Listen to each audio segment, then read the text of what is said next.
¿Qué harías si descubrieras que el Internet de tu país no se cayó por un error técnico, sino porque algo masivo se movió en el fondo del océano? Mientras el mundo miraba al cielo esperando platillos voladores, el gobierno de Suecia acaba de aislar una zona estratégica del mar Báltico. ¿El motivo oficial presentado a la prensa? Sabotaje internacional. Pero el motivo real, aquel que está bajo llave en carpetas de nivel de clasificación Sigma, en los informes de sonar de marzo de 2026, es mucho más perturbador. Un objeto de 200 metros de largo que, simplemente, no debería existir. He recuperado los datos de telemetría originales de la zona de exclusión cerca de la isla de Gotland. Lo que los sensores captaron no fue el arrastre del ancla de un buque mercante. Fue una firma de desplazamiento de agua que desafía toda la hidrodinámica moderna. Estamos hablando de una masa colosal que se movió entre los cables Sea-Lion 1 y BCS, en el momento exacto en que la señal de fibra óptica desapareció.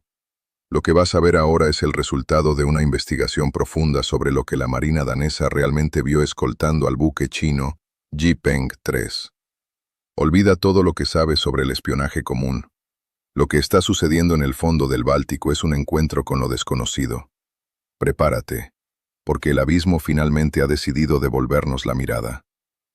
Para entender la gravedad de lo que estamos viviendo ahora, en 2026, necesitamos reconstruir los eventos de noviembre de 2024. En aquel mes, en un intervalo de menos de 48 horas, dos de los nervios expuestos de la civilización europea fueron cortados. El cable Sea-Lion 1, una arteria de fibra óptica de 1.200 kilómetros que une Finlandia directamente con Alemania, y el cable BCS, el eslabón vital entre Suecia y Lituania. En ese momento la narrativa fue rápida en señalar culpables. El carguero chino Jipeng 3 fue cercado por buques de guerra de Dinamarca tras realizar maniobras erráticas sobre la zona de los cables.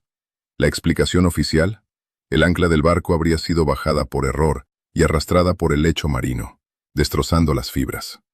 Pero piénsalo conmigo.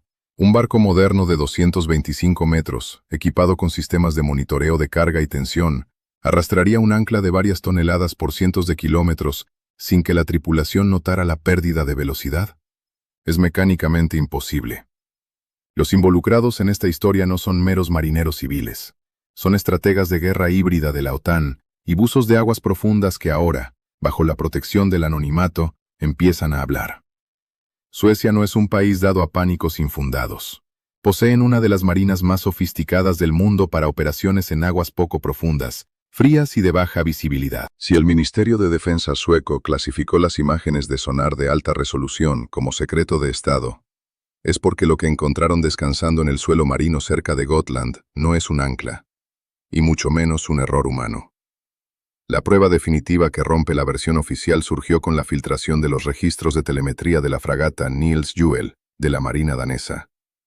Según los documentos que circularon en capas restringidas de la Deep Web y foros de inteligencia militar, el Jipeng 3 no estaba solo en aquella noche de niebla intensa. Durante todo el trayecto sobre la espina dorsal de los cables europeos, los radares de superficie mostraban solo al carguero, pero el sonar de barrido lateral de alta frecuencia detectó múltiples contactos fantasma. Estos objetos, que el Pentágono ahora clasifica oficialmente como UAPs transmedia, mantenían una formación geométrica perfecta alrededor del barco chino. No emitían ruido de hélice. No presentaban cavitación. Pero el detalle que hiela la sangre vino del mapeo del suelo marino realizado en marzo de 2026. Coordenadas precisas en la cuenca de Gotland revelan una depresión perfectamente ovalada en el lecho de sedimentos. Un agujero que no constaba en ningún mapeo de 2023 o 2024. No hay marcas de arrastre de ancla que lleven a ese lugar. Es como si una estructura de 200 metros hubiera aterrizado verticalmente, comprimido el suelo bajo una presión imposible y después despegado. Informes filtrados sugieren que hubo un intercambio de mensajes frenético entre el Comando de Defensa sueco y la Fuerza de Tarea de Anomalías Submarinas de los Estados Unidos. La pregunta que nadie quiere responder públicamente es: ¿por qué el gabinete de crisis involucraría a expertos en objetos no identificados para tratar un supuesto accidente con un buque de carga? La respuesta está en la naturaleza de la firma acústica. No era solo el sonido de metal golpeando fibra. Era un pulso electromagnético de baja frecuencia que precede a la ruptura física. Para entender la escala de lo que estamos enfrentando, debemos mirar al pasado. En 2011, el equipo OceanX encontró lo que se conoció como la anomalía del mar Báltico, una estructura circular de 60 metros que desactivaba equipos electrónicos en un radio de 200 metros. En aquel entonces, muchos se rieron. Hoy, en 2026, nadie se ríe. Las firmas de interferencia captadas en Gotland son una evolución directa de aquella tecnología encontrada hace años. Estamos hablando de una presencia persistente que utiliza el Báltico como una especie de laboratorio sumergido. Los registros muestran que el objeto detectado ahora es 3 veces más grande que la anomalía de 2011. Imagina una nave del tamaño de 2 campos de fútbol, operando silenciosamente debajo de la flota de la OTAN. Aquí entramos en el terreno donde la ciencia convencional empieza a fallar y el miedo toma el control. En febrero de 2026, un grupo de buzos civiles altamente especializados intentó realizar una expedición privada para documentar los daños en los cables antes de que la zona de exclusión total fuera implementada. Lo que relataron es digno de una película de terror tecnológico. Al acercarse a las coordenadas de la anomalía, todos los sistemas electrónicos empezaron a presentar un comportamiento errático. Los ROVs, esos drones submarinos carísimos, simplemente dejaban de responder a los comandos, como si el software estuviera siendo reescrito en tiempo real. Uno de estos buzos logró algo que el gobierno intentó borrar: un audio bruto captado por un hidrófono de contacto. El sonido no tiene nada de mecánico. No es el crujido de metal bajo presión, ni el zumbido de un motor nuclear. Es un pulso rítmico, de bajísima frecuencia. Algo que el buzo describió como el sonido de un corazón latiendo dentro de una catedral de acero. Esta anomalía sonora es idéntica a las grabaciones realizadas por el USS Nimitz durante el famoso incidente Tic Tac, pero con una diferencia crucial. Esta masa está operando bajo cientos de metros de agua salada, donde la resistencia es infinitamente mayor. Los datos de densidad del agua alrededor del objeto muestran que el agua allí se vuelve menos densa, casi como si el objeto creara una burbuja de vacío para moverse sin fricción. ¿Cómo algo de este tamaño desaparece de los radares activos en el momento exacto en que los cazas Gripen llegan al lugar? No huyó al espacio. Se volvió indistinguible del propio fondo del mar. Mimetizó la geología. Las hipótesis que circulan en los altos mandos de la inteligencia europea son sombrías. La primera corriente defiende la teoría de la guerra de fantasmas. Los analistas sugieren que estamos presenciando el uso operativo de una tecnología rusa o china llamada cavitación activa controlada. Sería un tipo de submarino o dron colosal que no posee partes móviles externas, usando campos electromagnéticos para desplazar el agua. En esta visión, el corte de los cables de fibra óptica es una prueba de estrés. Una demostración de poder para mostrar que la OTAN está ciega y sorda en el fondo del mar. Pero hay una segunda teoría, sostenida por ufólogos de alto nivel y exoficiales del Pentágono. Ellos creen que el mar Báltico, con sus capas de salinidad distintas y aguas profundas y aisladas, alberga lo que llaman instalaciones de tránsito. Según esta línea, el barco chino no estaba saboteando los cables. Estaba sirviendo de cobertura visual para el movimiento de algo mucho mayor que estaba siendo escoltado fuera del Báltico.